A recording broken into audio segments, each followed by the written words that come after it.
SSC তে golden A plus পেয়ে HSC তে ফেল করিস কিভাবে? আমি কিভাবে বলবো আমি কেন ফেল করছি? ওকে মারছিস কেন? না না না, মারবো না, মাথায় তুলে নাচবো। আমার প্ল্যান ছিল মেয়েটাকে আমি অস্ট্রেলিয়া পাঠিয়ে দেবো পাশ করার পর। এখন কি হবে? আমার মান সম্মান তো সব গেল। নির্লজ্জ বেহায়া গরু, ফেল করে আবার হাসতেছে। তোর পানিশমেন্ট হচ্ছে তুই দুই কান দুই হাত দিয়ে ধরে রাখবি এবং এক পায়ে দাঁড়ায় থাকবি কাকের মতো। জীবনে না। কান ধর এক্ষুনি, কান ধর। সহ্য ভাই, এগুলো কিন্তু ঠিক না। দেখি, গুড। তোমার জন্য গরম গরম স্পেশাল চা। নরম চা? আমাকে অপমানের পানিশমেন্ট। তোমার চোখ দুটো খুব সুন্দর। চোখে প্রেম করেছেন না? এই সুন্দর চোখে কাজল দিলে প্রেম আরো বাড়বে। কিন্তু আফসোস, কেউ কখনো কাজল উপহারই দিল না।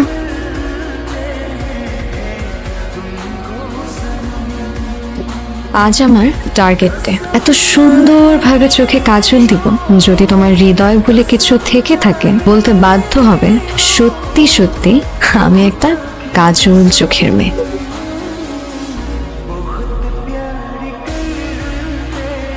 কেমন লাগছে আমাকে? তোকে তোকে খুব সুন্দর লাগছে, মনে হচ্ছে খুব সুন্দর করে সাজানো একটা গরু। আগামী কোরবানি ঈদে হাটে বিক্রি করা যাবে। আরে ক্লাসে আজকে তোমার? ক্লাস শেষ। পরিচয় করে দিই, ও কাজল, ও হচ্ছে প্রীতি, আর প্রীতি ও হচ্ছে কাজল, আমার আপনার সেই কাজিন যার গান শুনতে শুনতে আমার কাজল চোখের কথা ভাবছে। এগুলো বলতেছো কেন? ও যদি আবার বাসায় গিয়ে বলে দেয়? এত ভয় নিয়ে তো কাজল চোখের মেয়ে সামলাতে পারবে। আমি তাহলে ওকে একটু বিদায় দিয়ে আসি। তুই তাহলে বাসায় যা, বুঝছিস? প্রীতি আমার ক্যাম্পাসে জুনিয়র, বুঝছিস? তো একটা অঙ্ক বুঝতেছে না, ওকে অঙ্কটা বুঝাই দিতে একটু সময় লাগবে। ঠিক আছে, অঙ্কটা বুঝিয়ে দাও।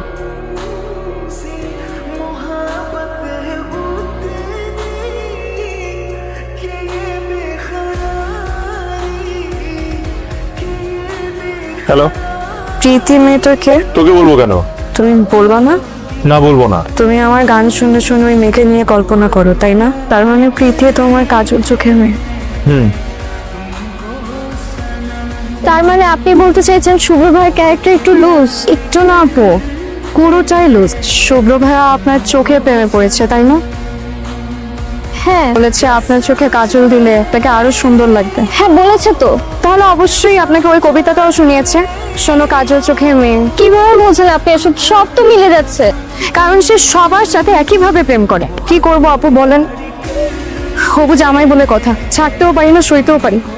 হবু জামাই মানে? ছোটবেলা থেকে আমার শুভ্র ভাইয়ের সাথে বিয়ে ঠিক। আপনার সাথে ওনার বিয়ে ঠিক হয়েছে? জি আপু, মামা মামি মানে শুভ্র ভাইয়ের বাবা মা আমাকে খুব পছন্দ করে। তারা তো আমাকে রেখে অন্য কাউকে তাদের ছেলের বউ করতেই চাচ্ছে না। তুমি এতটা ক্যারেক্টারলেস, এত জঘন্য। কি বলতেছো এসব তুমি? আমি সবকিছু জেনে গেছি। কাজলের সাথে তোমার ছোটবেলা থেকে বিয়ে ঠিক হয়েছে, আর তুমি এদিকে মেয়েদের সাথে প্রেম করে বেড়াও। কাজলের সাথে? তোমার কি মাথা ঠিক আছে? তুমি কাজলের মতো একটা সহজ সরল মেয়েকে ঠকাইতেছো। তুমি কাজলকে কিভাবে চিনো? কাজলের সাথে আমার দেখা হয়েছে, কাজল আমাকে সবকিছু বলছে। নেক্সট টাইম তুমি আমার চোখের সামনে আসবে না, আর যদি আমার চোখের সামনে আসো পুরো ইউনিভার্সিটির সামনে তোমাকে অপমান করবে।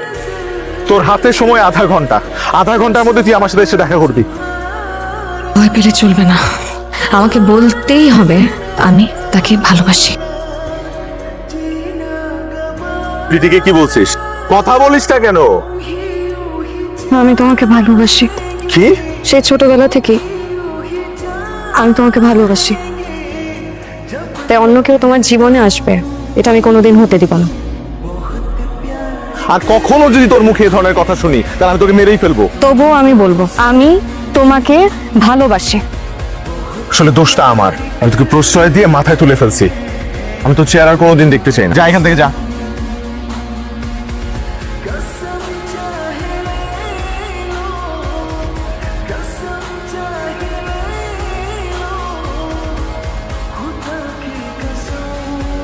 হ্যালো, বলো। শুভ্র, কাজল হাত কেটে ফেলছে, ওকে অ্যাম্বুলেন্সে করে হসপিটালে নিয়ে যাচ্ছি। হায় হায়, কি বলো? তাড়াতাড়ি আয়, দ্রুত চলে আয়। কি হয়েছে? আরে কাজল হাত কেটে ফেলছে, হাসপাতালে যেতে হবে। আমি গেলাম। হ্যাঁ, যা, সাবধানে। কাজলের কি অবস্থা এখন? প্রচুর ব্লিডিং হয়েছে, ইমার্জেন্সিতে আছে। চল ভিতরে চল, কাজলকে দেখবি।